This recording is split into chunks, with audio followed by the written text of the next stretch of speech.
अब इंटरव्यू में जेडीपीसी के पॉइंट ऑफ व्यू से अगर हम बात करें, प्रीपेड स्टेटमेंट को लेकर क्वेश्चन बहुत पूछा जाता है। इंटरव्यूअर पूछता है स्टेटमेंट और प्रीपेड स्टेटमेंट में क्या फर्क होता है। नॉर्मली लोग आंसर देते हैं प्रीपेड स्टेटमेंट का यूज करके हम पैरामीटराइज्ड क्वेरी एग्जीक्यूट करा सकते हैं, स्टेटमेंट का यूज करके नहीं करा सकते। इतने आंसर से इंटरव्यूअर सेटिस्फाई नहीं होता, वो पूछता है कोई और डिफरेंस बता। अब ये कोई और डिफरेंस बहुत कम लोग जानते हैं। प्रीपेड स्टेटमेंट और स्टेटमेंट इंटरफेस में जो फर्क है, उसके लिए कोई एक क्वेरी डेटाबेस में कैसे एग्जीक्यूट होती है पहले वो हमें समझना पड़ेगा। स्टेटमेंट और प्रीपेड स्टेटमेंट में फर्क समझने के लिए लिखेंगे execution of A query in A database requires following steps.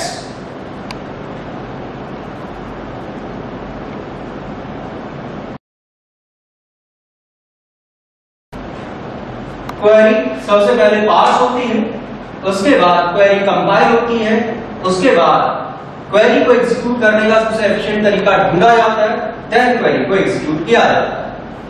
जो हम क्वेरी लिखते हैं वो एसक्यूएल में लिखते हैं, जो कि एक हाई लेवल लैंग्वेज है जो हमें समझ में आती है। जिस तरह से जावा हमें समझ में आती है उसे पहले कंपाइल करना पड़ता है, सी हमें समझ में आती है पहले उसे कंपाइल करना पड़ता है, उसी तरह से एसक्यूएल क्वेरी को भी कंपाइल करना पड़ता है। पार्सिंग का मतलब होता है क्वेरी में जो भी हमने टोकन्स यूज किए हुए हैं, कहीं हम कोट्स यूज करते हैं, कहीं डबल कोट्स यूज करते हैं, कहीं कॉमा यूज करते हैं, कहीं ब्रैकेट यूज करते हैं, वो सारी चीज हटा दी जाती है, मेन वर्ड रह जाते हैं। कंपाइलेशन में उसे नेटिव फॉर्मेट में जो भी डीबीएमएस पैकेज समझता है उसमें कन्वर्ट कर दिया जाता है। देन एसक्यूएल में हम सिर्फ ये बताते हैं क्या करना है, कैसे करना नहीं बताते। एक काम को एक से ज्यादा तरीके से किया जा सकता है, कोई एफिशिएंट तरीका हो सकता है, कोई इनएफिशिएंट तरीका हो सकता है। ऑप्टिमाइजेशन में उस काम को करने का एफिशिएंट तरीका ढूंढा जाता है, देन वो काम किया जाता है। अब ये काम डेटाबेस में होते हैं जब हम क्वेरी को सबमिट करते हैं। स्टेटमेंट और प्रीपेड स्टेटमेंट जो इंटरफेस है वो दो अलग अलग असम्पशंस को लेकर बनाए हैं। स्टेटमेंट इंटरफेस में जो मेथड्स है क्वेरी एग्जीक्यूशन वाले उसमें हम क्वेरी पास करते हैं। उन मेथड्स में असम्पशन ये है कि हर बार हम एक अलग क्वेरी पास करेंगे, यानी कि जब हम किसी क्वेरी को स्टेटमेंट इंटरफेस का यूज करके एग्जीक्यूट कराते हैं, हर बार जितनी बार भी आप मेथड कॉल करेंगे उतनी बार पार्सिंग होगी, उतनी बार कंपाइलेशन होगा, उतनी बार ऑप्टिमाइजेशन होगा, उतनी बार एग्जीक्यूशन होगा। एक ही क्वेरी अगर मुझे स्टेटमेंट का यूज करके 10 बार एग्जीक्यूट करानी हो डेटाबेस में, ये 4 स्टेप 10 बार परफॉर्म होंगे, यानी कि टोटल 40 स्टेप्स लगेंगे। प्रीपेड स्टेटमेंट इंटरफेस स्टेटमेंट से डिफर करता है, उसमें हम प्रीपेड स्टेटमेंट बनाते समय क्वेरी बता देते हैं। वहां पर असम्पशन ये है कि अब यही क्वेरी एक से ज्यादा बार मींस बार एग्जीक्यूट होनी है। जिस समय आप स्टेटमेंट ऑब्जेक्ट बनाते हैं उस समय क्वेरी पार्स हो जाती है, कंपाइल हो जाती है, ऑप्टिमाइज हो जाती है। जब आप क्वेरी एग्जीक्यूशन मेथड इन्वोक करते हैं तो वो प्री कंपाइल्ड क्वेरी केवल एग्जीक्यूट होती है, यानी कि एक ही क्वेरी को जब मैं प्रीपेड स्टेटमेंट के थ्रू 10 बार एग्जीक्यूट कराऊंगा, ये 3 स्टेप एक बार में होंगे, ये स्टेप 10 बार होगा, यानी कि स्टेटमेंट से जो काम 40 स्टेप से हो रहा था, प्रीपेड स्टेटमेंट से वो काम 13 स्टेप्स में हो जाएगा। बुक्स में ये चीज बहुत छोटी सी लाइन में लिखी होती है, बुक्स में लिखा होता है प्रीपेड स्टेटमेंट में प्री कंपाइल्ड क्वेरीज यूज होती है। अब ये बहुत कम लोगों को समझ में आता है कि प्री कंपाइल्ड क्वेरीज का मतलब क्या है, तो समझ आ रहा है? बेसिक कॉन्सेप्ट ये है कि अगर हमें लगता है एक ही काम हमें एक से ज्यादा बार कराना है तो हम प्रीपेड स्टेटमेंट का यूज करेंगे, क्योंकि उसमें पार्सिंग, कंपाइलेशन और ऑप्टिमाइजेशन एक बार हो चुका होगा।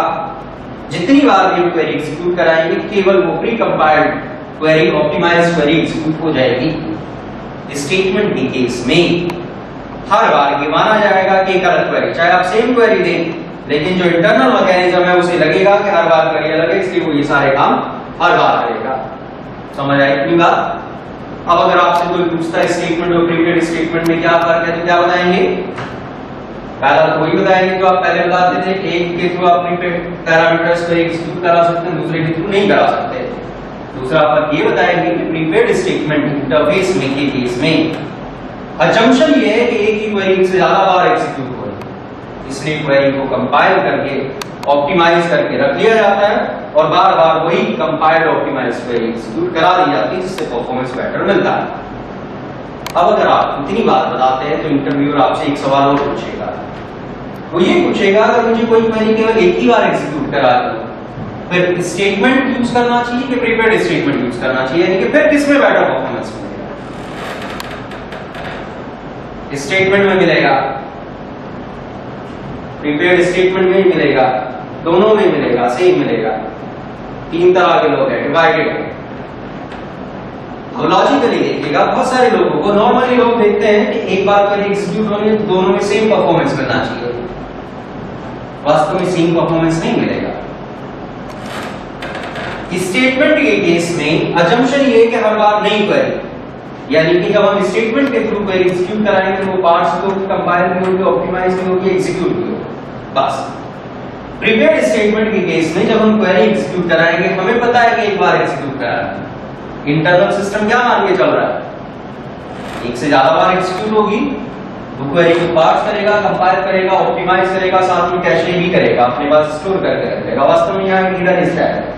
पहली बार जब उन्होंने कहा कि 13 स्टेप लग रहे हैं, वास्तव में 13 नहीं हुआ, 14 स्टेप थे जो कंपाइल्ड क्वेरी उसे स्टोर करके रखा जाता है। मींस अगर क्वेरी एक ही बार एग्जीक्यूट करानी हो तो स्टेटमेंट से 4 स्टेप लगते हैं, प्रीपेड स्टेटमेंट से 5 स्टेप लगते हैं। इसमें जो एडिशनल स्टेप है वो स्टोरेज का है। तो अगर क्वेरी एक ही बार एग्जीक्यूट करानी हो तो स्टेटमेंट का यूज करना चाहिए, और एक से ज्यादा बार एग्जीक्यूट करानी है तो प्रीपेड स्टेटमेंट का यूज करना चाहिए। इतनी बात सबको समझ में आती है?